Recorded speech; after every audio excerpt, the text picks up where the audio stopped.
If you swim deep enough, the blue of the ocean doesn't just turn to black, it turns to gold. Far beneath the reach of the sun's dying rays, where the pressure is enough to turn a human ribcage into powder, there is a light that shouldn't exist. It is the glow of Aegae, the ancestral seat of the Earthshaker. Most people imagine Poseidon sitting on a rock with a fishtail, but the reality is a sprawling, metallic nightmare of impossible geometry. A palace made of self-illuminating gold, anchored into the very tectonic plates of the world. It is a place where the laws of physics are suspended by divine will, and where the trash of the gods becomes the treasure of the abyss. But the mystery isn't just in the architecture, it's in the inhabitants. Who walks the halls of a palace where the air is 5 miles of heavy, salted water? What secrets has Poseidon dragged down into the dark over the last 4 millennia? Today, we are taking a one-way trip into the Hattle Zone. We are bypassing the shipwrecks and the skeletons to enter the forbidden throne room of the King of the Deep. This is a journey to the center of the ocean's ego, where we will discover that the most dangerous thing at the bottom of the sea isn't a monster. It's the truth about what the gods are hiding from the surface.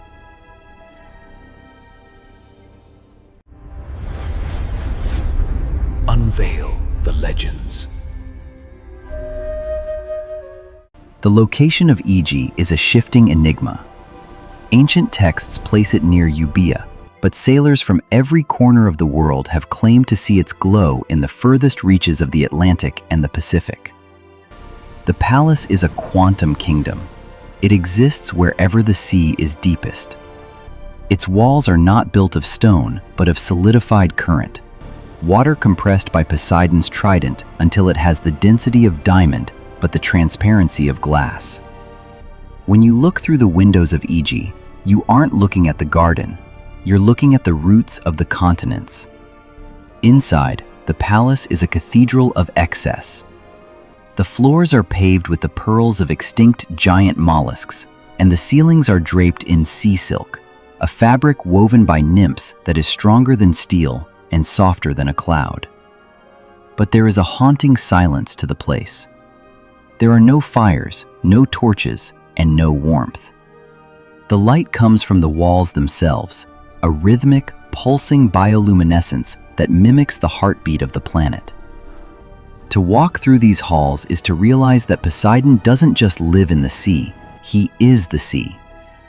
The palace is his nervous system, and every footstep taken by a visitor is felt by the god before they even reach the gate. The mystery deepens when you look at the Archive of the Lost.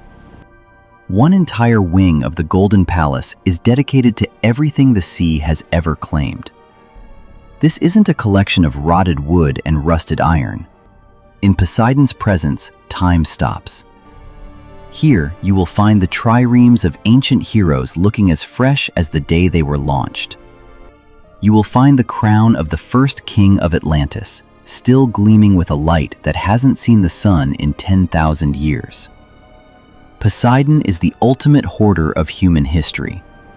He doesn't just sink things, he collects them. But it's not just objects.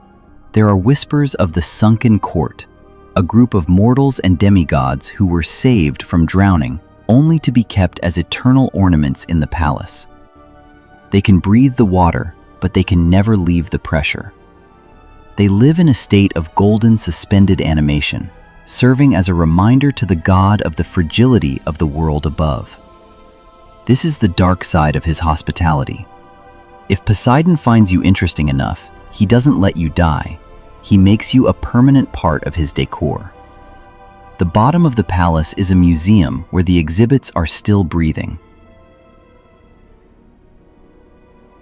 Beyond the barracks of the Triton Guard and the stables of the seahorses lies the Chamber of the Trident. This is the engine room of the world. It is said that the Trident doesn't just sit on a rack, it is plugged into the core of the earth. This is where Poseidon manages the tidal balance. If he pulls the trident an inch to the left, a drought ends in Africa. If he thrusts it down, a tsunami erases a city in Asia. The palace is a control room for global catastrophe. The mystery here is the sound. Explorers who have used deep-sea microphones often report a low-frequency hum that sounds like a massive machine working deep underground. To the ancients, this was the sound of the palace's lungs. Poseidon's home is a living organism. It breathes in the cold water of the poles and exhales the warm currents of the tropics. This is why the palace can never be found by sonar. It masks its signature by mimicking the sound of the earth itself. It is a ghost in the machine of the planet, a golden parasite that regulates the lifeblood of the world. But what lies in the very bottom? Below the throne room, below the archives, there is a pit known as the Salt Cell. This is where Poseidon keeps the things that even he is afraid of. In the war against the Titans, many of the elder gods were cast into Tartarus, but the sea-born horrors were locked away here, in the pressure cooker of the deep. This is the prison of the old waves, primordial entities that existed before the gods, beings made of pure, chaotic silt and salt. The Golden Palace isn't just a home, it's a lid. Poseidon sits on his throne specifically to keep the weight of his divinity on top of this prison. The mystery of the bloop and other unexplained deep-sea sounds might not be animals at all. They might be the scratching of the old waves against the floorboards of Poseidon's bedroom.